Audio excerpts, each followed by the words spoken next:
পেতে ওদের জন্য কাঁদতে হবে ওই মদিনাতে ওদের জন্য কাঁদতে হবে ওই মদিনাতে আমি যাব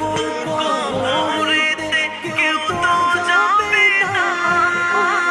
2-3 দিন কাঁদার পরে